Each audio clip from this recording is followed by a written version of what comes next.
ఒక మిత్రులు అడిగారండి. బాడీ షేమింగ్ గురించి ఒక చిన్న వీడియో చేయండి సార్ అనేసి.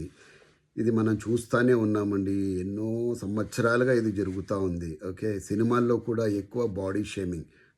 ఒక లావుటావిడ వస్తుంటే ఏనుగు వస్తున్న ఆ మ్యూజిక్ పెట్టడము ఎన్నో సార్లు చూసాం.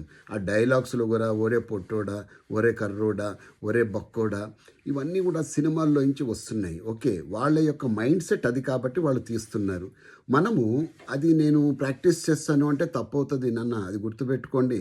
బాడీ షేమింగ్ అంటే మనము మనల్ని ఇన్సల్ట్ చేసుకుంటున్నాము. పైవాడిని ఇన్సల్ట్ చేస్తున్నాము. తల్లిదండ్రులను ఇన్సల్ట్ చేస్తున్నాం. కన్న తల్లిదండ్రులు ఇన్సల్ట్ చేస్తున్నాము. మనందరికీ కూడా తల్లిదండ్రులు ఉన్నారు కదా! వాళ్ళని ఇన్సల్ట్ చేసినట్టే ఇది గుర్తుపెట్టుకోండి. సో, అయినా దీన్ని ఎలా స్వీకరించాలి? ఎవరన్నా అప్పటికి కూడా బాడీ షేమింగ్ చేస్తున్నారనుకోండి, అవహేళన చేస్తున్నారనుకోండి మిమ్మల్ని చూసి, ఒకటే అనుకోవాలి. నా బాడీ పబ్లిక్ రివ్యూ కోసం కాదురా బాబు! నా బాడీ నా ఇష్టం, నా ప్రకారమే ఉంటదది. అంతే. ఇది పబ్లిక్ రివ్యూ కోసం ఓపెన్ కాదు. ఇది ఒక సినిమా కాదు రివ్యూ రాయడానికి మీ ఇష్టం వచ్చినట్లు అని కరాఖండిగా చెప్పాలి. ఇంకోటి చెప్పాలండి, మృదువుగా చెప్పాలి. I don't appreciate your comments. Okay. సింపుల్గా చెప్పండి. చదువుకున్నోడైతే, జ్ఞానవంతుడైతే అర్థం చేసుకుంటాడు. I don't like your comment. నువ్వు చేస్తున్న కామెంట్ నాకు నచ్చలేదు అంటే ఇంక అక్కడితో బుర్ర బుద్ధి ఉన్నాడు ఆపేస్తాడనమాట.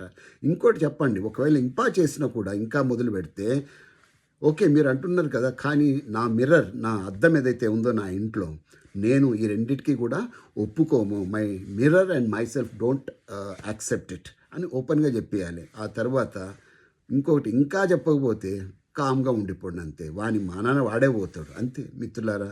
Nature's law works. అది గుర్తుపెట్టుకోండి. మనం ఒకళ్ళని కించపరిచినప్పుడు, అవహేళన చేసినప్పుడు అదేదైతే రాక్షసానందం వస్తదో, తిరిగి మనకు ఏదో ఒక టైంలో అది రిటర్న్ వస్తది. ప్రకృతి నైజం ఇది అంతే. దాన్ని తప్పించుకోలేడు కాబట్టి గుర్తుపెట్టుకోండి.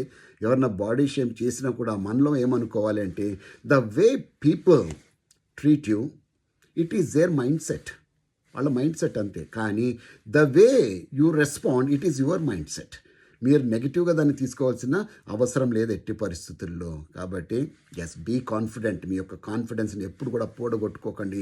మీరు ఎలాగున్నా సరే, మీ అవయవం ఏది బాగలేకపోయినా సరే, నల్లగున్నా సరే, ఎలాగున్నా సరే, మిమ్మల్ని మీరు గౌరవించడం ఫస్ట్ తెలుసుకోండి. మీ మీద మీరు జోకులు వేసుకోకండి. I wish you a great life ahead. You are born to be a winner.